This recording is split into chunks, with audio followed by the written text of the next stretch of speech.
I lost my fade. You know, every once in a while this happens. Nice to see you all. Welcome to Resistance Live. It's the 13th of March, 2025, and things are a mess. You know, like what else is new? It's one of those days where even trying to sort out exactly what is happening on the Hill, particularly right now, is really difficult. So we're going to try to make some sense of it. The budget resolution is not resolved, and the government is going to shut down at midnight tomorrow if we don't have movement on this one way or another. I personally would be happy to see it shut down at this point, but we'll talk about all of that. It's quite the mess, and there's a lot more to talk about as well. Okay, today for our visually challenged viewers, I'm wearing a white top with a tweed blazer over top. My hair is down. I'm a pink-skinned, green-eyed, dirty, blonde-haired woman. I have some sparkly earrings in today, and I am in front of my bookshelf and my yellow utility cart in my office. And as always, I am coming to you from occupied Muncie, Lenape, and Mohican land. Okay, so today we have some challenges, and I am not really sure how to explain all of this to you guys because the moving pieces of information are so weird that it's kind of anybody's guess how this plays out right now. The long and the short of it is that Chuck Schumer took to the floor of the Senate yesterday to say that Democrats were aligned in not voting for cloture on the continuing budget resolution that had been passed by the House. I will remind you all, this was passed 2 days ago, and then the House left town because what essentially Speaker Johnson and the Republicans were trying to do was force the Senate to take up their incredibly restrictive and destructive budget resolution, because if they didn't, then the government would shut down, and the assumption was that people would be blamed for that. The fact that Schumer said we're not going to vote for cloture would have meant that they would have preferred what's called a clean CR, meaning a clean continuing resolution, not something that would only fund the budget for a month, but that would fund the budget for much longer on April 11th. However, there is a lot of kind of like, I don't know how to put it, unsourced reporting is probably the most effective way that maybe that's not what's going to happen, or maybe the Senate on the Democratic side is faltering a little bit. That, you know, they're going to vote for cloture, which, you know, it requires 60 votes in order to get something to the floor. But then when it gets to the floor, they're going to try to vote it down. The problem with that is it's a much easier vote for Republicans to pass if the Democrats vote for cloture, and the Republicans don't have the votes for cloture unless they get Democrats on their side. I personally don't understand why this is so difficult. You know, I shared yesterday that, frankly, I don't see any downside to Democrats standing on principle on this one and refusing to pass the House budget resolution unless and until Elon Musk is out of government. This is a really easy sell. There's another post this morning that says 60% of America doesn't like what Elon Musk is doing. They're not going to have any problem saying, like, we're not voting for this budget resolution until Elon Musk is out of government and the Trump administration abides by the law. Not hard. This is not a hard sell. The problem, however, is that there are certain factions inside the Democratic Party in the Senate that seem to be worried about things that shouldn't be worried about. So somebody on the Patreon feed this morning mentioned this. They were like, what about the 2026 midterms? So I'm just going to tell you guys something, okay? Nobody is going to care about this by the time we get to the 2026 midterms. Nobody's going to care. People won't even remember it. We're living in such an absolute flood of chaos that people can't even remember what happened last week. Trust me, I know. I'm writing like a weekly thing about this called Fridays in Trumpland. I can't even remember what happened last week, and I have a running list. So the idea somehow that this is going to have an adverse impact on the midterms is specious at best. Plus, the consequences here to the Democrats, I think, are far slimmer than they're anticipating, meaning that I can't imagine any universe, given what's happened inside this administration in like less than the 60 days that they've been in office, where anyone who is already a Democrat or an independent, or for that matter, a Republican who is being adversely impacted by what Trump has done, is going to lay the closure of the government at the feet of the Democratic Party. I think this is so obvious and so easy. So I'm having a problem right now with like exactly why there's even trouble about this on the Senate Democrat side of things. Again, I want to encourage you today to please call your senators. Call your senators. And you can also call Chuck Schumer, okay? But call your senators and tell them to vote no on cloture and no on this CR. This is easy. It's not hard. And they need to know that we've got their back, Because, clearly what's motivating some of this is this fear that it's going to alienate the base. I mean, I think so many of them are so detached from the reality of what it's like for the average everyday American right now that they don't understand how outraged people really are and how angry. So it is important that we continue to make our voices heard on this front. It's also really important, by the way, that you do the same whether your senators are Republican or Democrat, because the Republicans need to hear from us also. And if you live in a state where you have, a MAGA senator, you should still call that person and tell them what you think. And I know some of you have senators who don't answer the phone. I had to leave messages from both my senators yesterday because their phones were so clogged. I'm not bothered by that right now. I would much rather have the phones be flooded than have it be easy. Okay. So make your phone calls today. And, I think it's anybody's guess how this plays out between now and the end of tomorrow. Frankly, I think that if the Democrats don't do the right thing here, they've got much larger problems within our own base than they even have right now. And that's saying something. Let me say one other thing about that, because I do think that there's a way in which we need to start thinking about mobilization and organizing right now in a different way. So someone on the Patreon feed this morning, again, I'll just remind you all, you want to ask me questions, head on over to patreon.com/resistancelive and become a paid subscriber. It's really cheap. One thing that was asked this morning is I'm really worried about energizing DEMS. So I have something to say about this. I think we need to stop rather thinking about energizing, mobilizing people on the basis of party, because we have a lot of people right now who are disenchanted with the Democrats. I happen to not be very pleased with the large direction of the party at the moment, and I'm a lifelong hardcore Dem. I also know that there are people who voted for Trump right now who are starting to become very disillusioned because of what's happening in the economy, because of what Elon Musk has done, because of the ways that it has come home to roost for them, that they are not safe. And, again, I've said this so many times here, FAFO is not going to work in this era. I mean, you can say to your friends well, they shouldn't have voted for him. They were okay with the racism, all that kind of stuff. Don't say that to people's faces. We need I'm not saying don't hold people accountable. Please don't mistake me. But what I am saying is that when people start to wake up, we have to give them a receptive ear. Okay. Because the party system as it currently lives is not at all healthy in any way, shape, or form. The GOP is now entirely MAGA. We all know that, right? There's nothing left in the GOP that's remotely traditional Republican. Everybody grasp that? One of the biggest Republican donors yesterday was indicted for raping a 12-year-old girl, pastor who prayed over Trump in the Oval. Family values are gone. Old GOP is dead and gone, right? It doesn't exist. But the Democratic Party has its own trouble right now, really big trouble, because there are a lot of people who are really pissed off that the Dems are not acting like an opposition party, that they're actually sounding awfully helpless, that they're not pulling out all the stops to try to stop what's happening, that we still have Democratic senators voting for Trump's nominees. So one of the things that is potentially on the table here that's kind of shaking things up is maybe there's an opportunity here for a different type of party or a different type of movement. And we're a long way off from the 2026 midterms and even longer off from the 2028 presidential election. And I don't want to hear anybody in this feed say we're not going to have elections. Just hold on. I think we've got to start thinking about this in a really novel way. We need to energize people, right? We need to mobilize people, and not just for elections, but for life, for survival, right? We've talked a lot here about the importance of pivoting to a politics of caretaking and how that pulls in people regardless of where they view themselves on the political spectrum. So one thing that I just want people to kind of be thinking about right now is that you should worry less about energizing Democrats and more about energizing individuals in your own community who are under threat, worried, angry, don't like what's happening in government.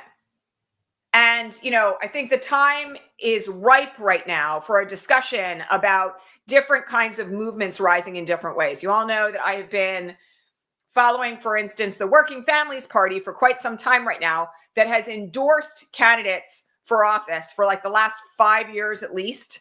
Malcolm Kenyatta, when he ran for the U.S. Senate as a Democrat, now vice chair of the DNC rather. He was an endorsed Working Families Party candidate. Greg Casar was an endorsed Working Families Party candidate. Others that I have followed and really admired, Working Family Party's endorsed.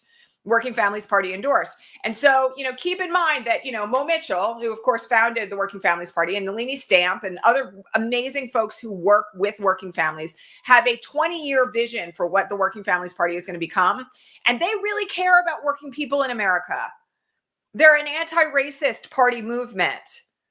They're there pro-union, right? Pro-inclusion, pro-trans rights, pro-progressive values. So there's a lot of room here for things to kind of like open up. And I don't think we should be so stuck in a binary, illusions intended, that we neglect the fact that like there's opportunities for better things everywhere right now. And I know that, before the election, we were very concerned about like third parties destroying everything. Like it's a whole new landscape right now. Very, very different from how it was like, November 4th, 2024. So we have some time, but I also just want people to like not panic about quote unquote Democrats, right?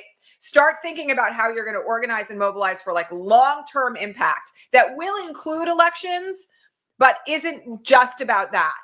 Because the other thing I can tell you is that like people who are quote unquote Democrats are really fed up right now, but with being targeted for fundraising text messages and literally nothing else.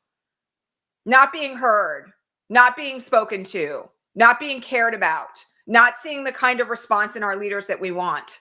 So it doesn't mean that like all Democrats go out the window, right? But I'll tell you what, my personal view on this is that any Democratic senator who votes for the CR, votes it, in favor of cloture instead of against it, should be primaried. Full stop.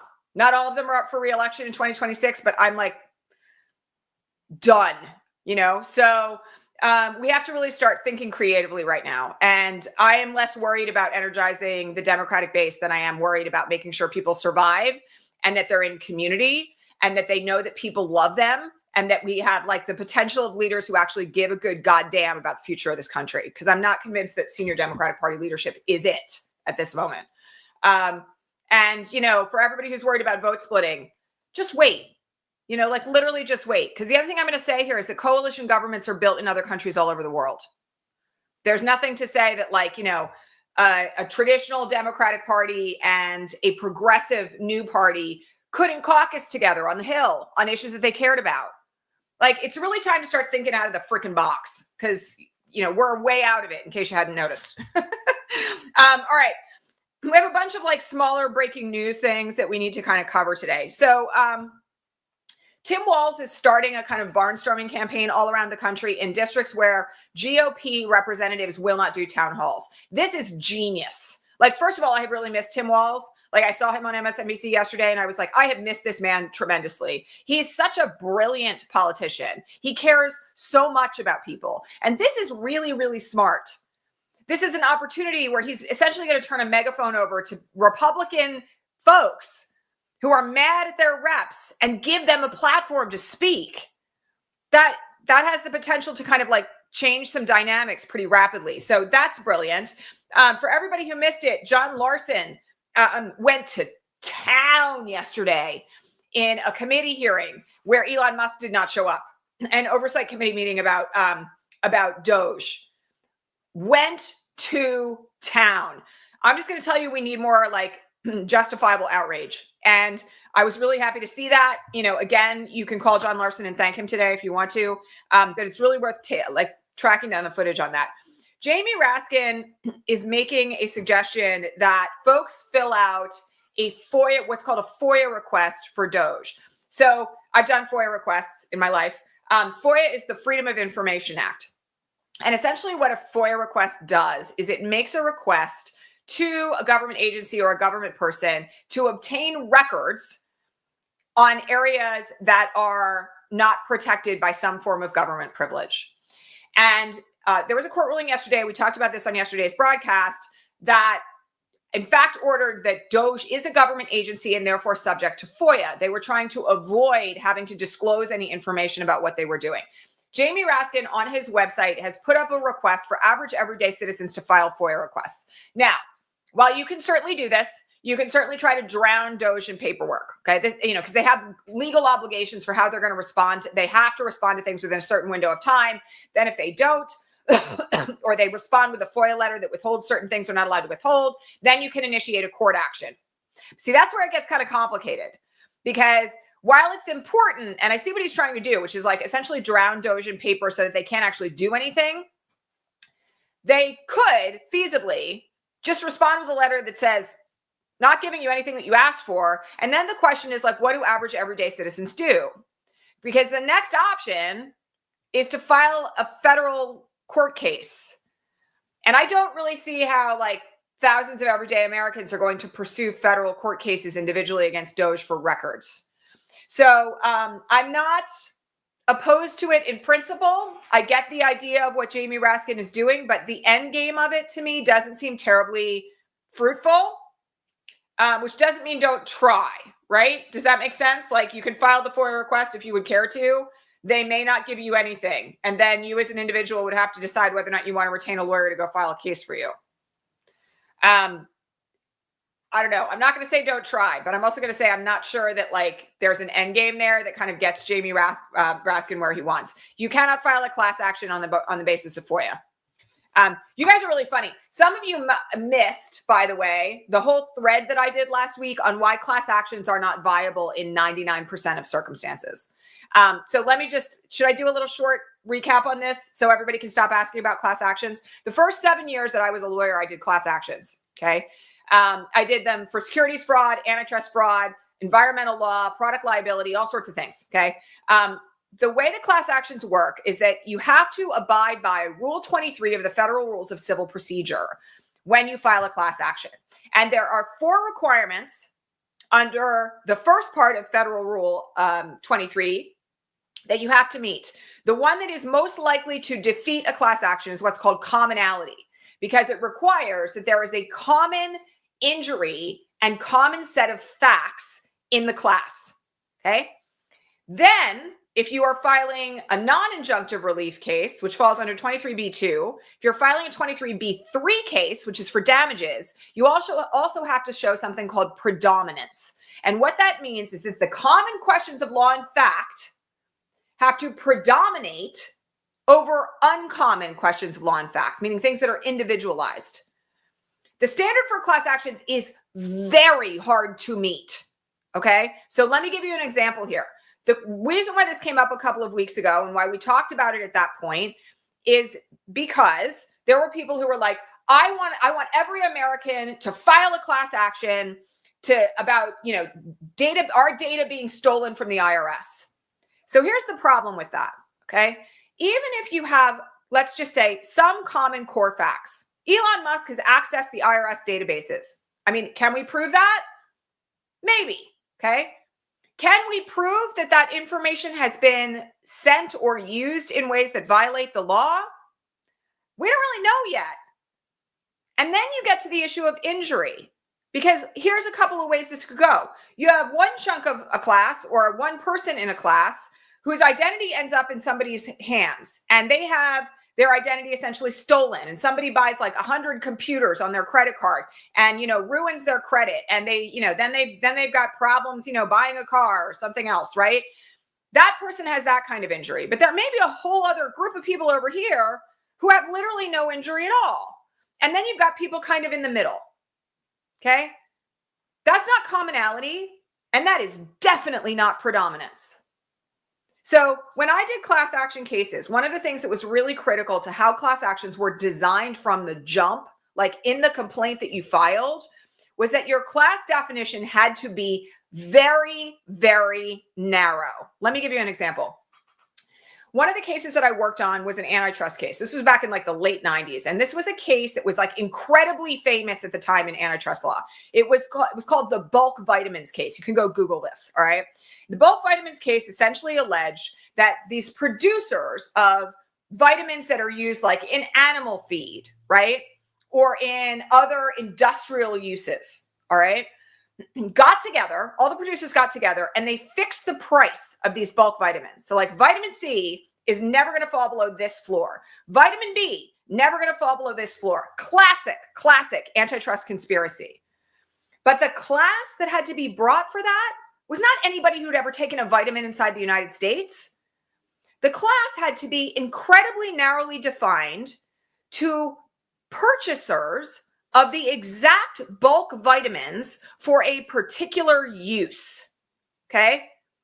I run a factory farm that feeds cattle, and that cattle needs this particular vitamin in their feed to survive. Every other purchaser like me, and only every other purchaser like me, can be in a class for which I am designated as the class representative. Okay? That's how narrow and tight it has to be. So the problem with the way people talk about class actions generally is there's sort of like this misinformation out there that you can just willy-nilly say everybody can sue, right? Can there be, somebody asked me last week, can there be a class action against the Trump administration for all this bad shit? No, that's not how the law works. And let me tell you something else that really sucks about this. In some instances where you would assume that there are common questions of law and fact, here's another example. Every time your Apple iOS updates and you have to click that thing that says, I agree. Let's just say hypothetically that inside that document, there's something that says we can give all your data away whenever we feel like it. I'm not saying there is. I haven't read it. Nobody ever reads them anymore. And, everybody in that class suddenly discovers that Apple has given away, let's say, your private medical data. Okay. You would think that everybody signing on to that contract and then having all their medical data stolen would be enough to like maybe lead to class action status. But wait, in every single contract like this, and there has been an awful lot of discussion about this in the almost 30 years that I've been practicing law. In every single contract like that, there's a mandatory arbitration clause. And usually a clause that says you agree that class action status cannot be granted for your claims. So that means you're not in court, you're in binding arbitration, and that you alone can only recover for your damages. So this whole class action thing is like a myth. Okay. And I have to tell you that I really don't think, one of the things that's kind of exhausting to me is that people like start screaming about wanting class actions every time there's some kind of like thing that impacts more than one person. You literally cannot file a class action in this country unless you satisfy Rule 23. And beyond that, there is an investigatory stage in class actions called class certification, where the court does a whole hearing with all sorts of briefs around whether or not the class definition is met. So again, I just have to say that like, you got to stop arguing for class actions. Like seriously, there's no way first, and that's leaving aside the Federal Tort Claims Act, which is how you have to sue the federal government. So, and that, by the way, goes through the Office of Management and Budget, which is currently under the leadership of who? Russ Vought. You have to file a complaint with the OMB, and they have a window of time. I think it's like 6 months to say whether or not you have a right to sue. So again, really critical, okay, to understand that while there are certain ways in which courts can intervene, like this morning, we saw a whole slew of Democratic attorneys general file suit about the firings from the Department of Education because of the adverse impact to their states. That's not a class action. That's individual causes of actions joined together. Different thing, okay? There are ways in which courts can intervene, but the idea that somehow the class action mechanism is going to save us all from this is like bullshit, because it's literally not designed to do that. Class actions are interpreted very narrowly by the courts. And also companies have reeled back in all the ways in which class actions can be used because they know how dangerous they can be if classes are actually certified. So that's the deal. All right. We've been off topic for a minute, but that's how it works. Anyway. All right. Did that. Some news. Pete Buttigieg has announced that he is not going to run for senator from Michigan, where he relocated after his initial run for president. This was anticipated in 2026 to be a very significant Senate race. He's now out of it, which means one thing. It means he's ramping up to run for president in 2028. I happen to be very excited about the prospect of that, as much as I also kind of want to see Tim Walz run. I think together they'd probably be a really solid ticket. But in any event, that is some news that is very interesting that we should kind of keep our eyes on. Okay, I already talked about the Democratic AGs suing because of the Department of Education. Yes, so this morning, Trump has threatened 200% tariffs on incoming alcohol from the European Union. Again, this is like I mean, this has gotten to the point where it just feels like a toddler playroom. Can I just say that? Like that what Trump is doing is just like flinging shit at the walls.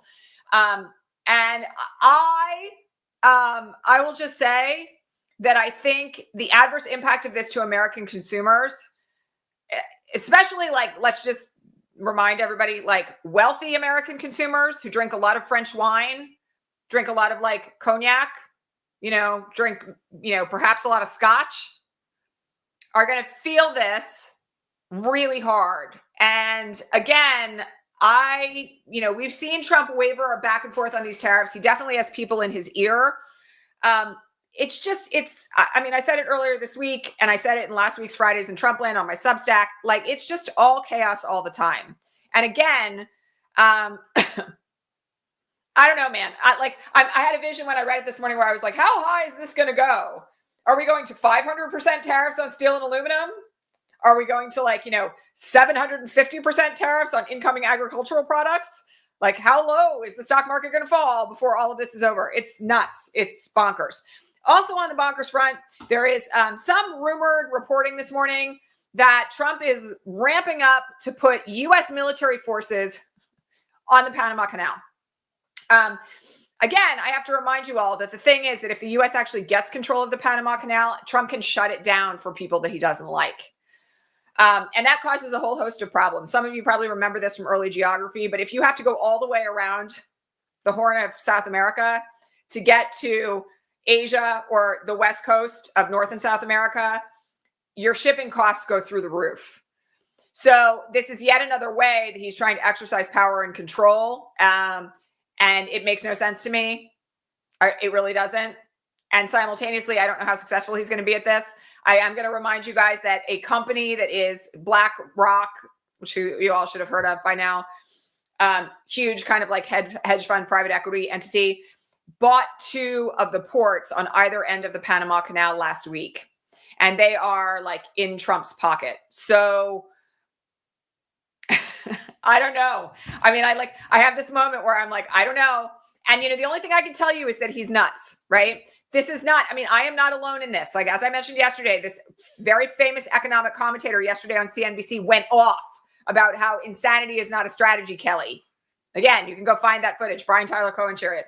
I cannot believe that this is something that is standing in right now for foreign policy, because it makes literally no sense. And I don't actually think there's any